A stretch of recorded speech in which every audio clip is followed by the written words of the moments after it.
pharma analyst at Prabhudas Lilladher, is now with us. Good morning, Surjit. Can you first tell us what do you make of the Lupin fundraising news? 7,500 crores in terms of fundraising. If they actually do it, will it be taken quite negatively?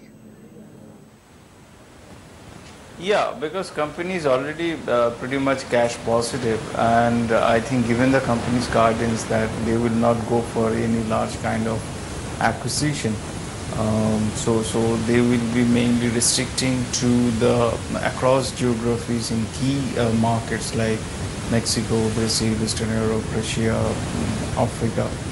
And given their kind of projected size of those acquisition, I don't think this 1.2 billion will have any very positive thing. Only thing I believe is that this raising of fund could be to help them their long-standing R&D investment, which is mainly for securing better future over a period of say next 3 to 5 years. So from that perspective, I believe they will or they want to raise the capital, which is basically currently enabling resolution of the company. You know, if you look at Lupin, if you assume that 7,500 crores is going to be raised at the CMP, it'll be about a 5% dilution. But do you think it'll have a bigger hit on the EPS? Because this year, Street is not expecting great growth from Lupin. I don't think immediately. I mean, you see, my basic assumption is that this money is mainly to be invested in R&D, which is basically high value or high cost oriented R&D. And if that be the case, that immediate return of those money may not be possible. So you have to wait at least for 2 to 3 years to really return of those investment in R&D. As far as their acquisition is concerned, which will be mainly small to medium in nature, for which they have enough cash to do so for a year or two. Don't you think they have enough cash for R&D as well? I mean, they have not got approvals of late, or the approvals pace has slowed down for Lupin versus than what it was earlier. Do you think that R&D, I mean, cash is it's a cash-rich company. Do you think they have cash for R&D as well? Yeah, they have cash, but the point is that if you want to do both inorganic growth and a heavy R&D capex, then those cash may not be available or may not be enough to do so. We had spoken to Lupin some time back, and they told us that their 2018 targets are quite strong in terms of sales, in terms of the margins that they target. Do you think to achieve that, the guidance that they had given earlier, they would look at a big acquisition and that can be taken negatively by the markets? I don't think they have ever suggested they will go for a big acquisition. They always say that bigger acquisition is our objective. Their objective is to mainly the brand, high margin, and across the board of investment. So they are not restricted only to US. What the management said in their last analyst meet, and they said is that they will be opportunist in terms of grabbing any market share or any kind of niche segment opportunity anywhere in the world, wherever it provides a good opportunity for them. So from that perspective, I think it is positive, but not positive in immediate terms. So you have to wait. But generally what happens is that when a company gets into a high capex mode,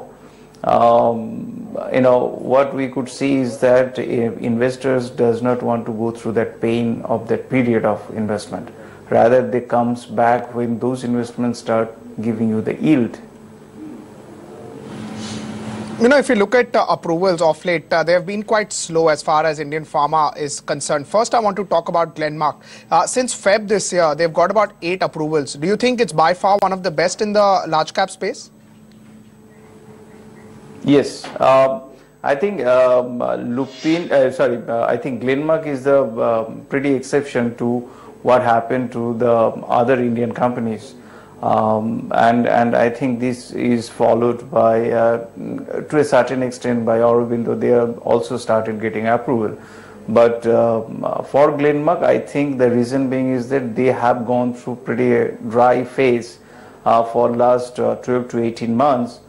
Was not the case for the other Indian companies. I mean, they have been going through this, or they have been sufferer of lower and approval, but not as acute as Glenmark. So those tough time has actually helping them currently to get a better approval currently.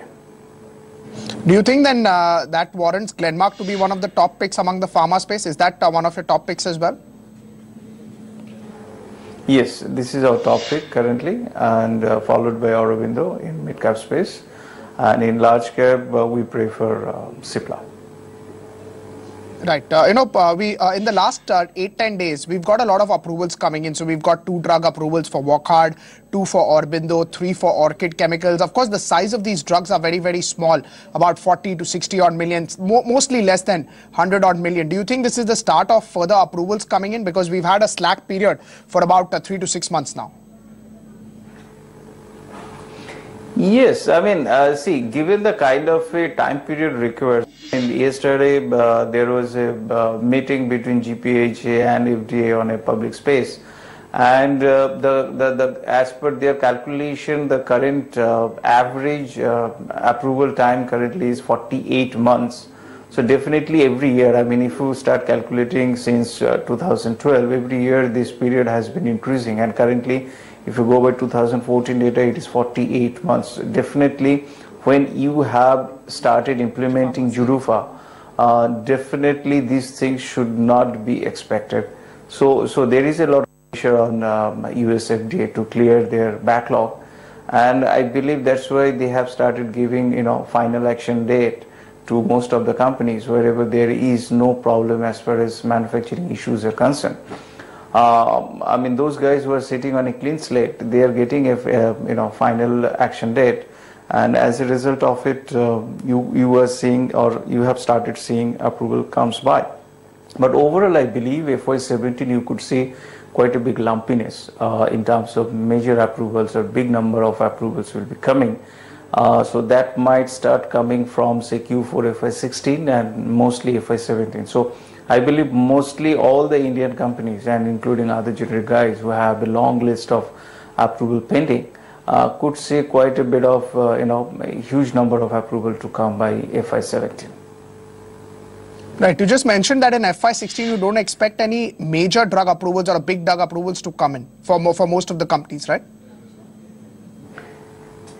No, there are approvals, but I think there could be, for some cases it is delay, for some cases it is some of the manufacturing issues, for some cases it is incomplete filing, so they have to come back and provide those additional link-ups.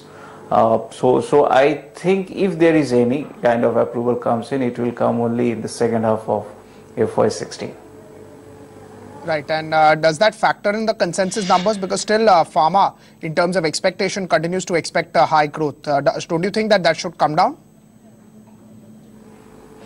Yes, I mean, if you go by the big names, I don't think those, lower down of expectation in terms of EPS has not yet reflected in consensus numbers. So I think once when you could experience that more number of months or quarter is passing by without much of big approvals or large approvals or any significant approvals comes by, I think those downgrade of EPS will start realized, and you could see the kind of premium valuation will be rationalized further. Which are the names that you expect downgrades to come in? So Glenmark and Aurobindo are your top pick, which you told us. So there you would not expect. But any other names where you expect? Sun Pharma, Lupin, still estimates are very, very high. For Lupin, I was checking, it is just about 12-13% top line growth, or slightly higher than that.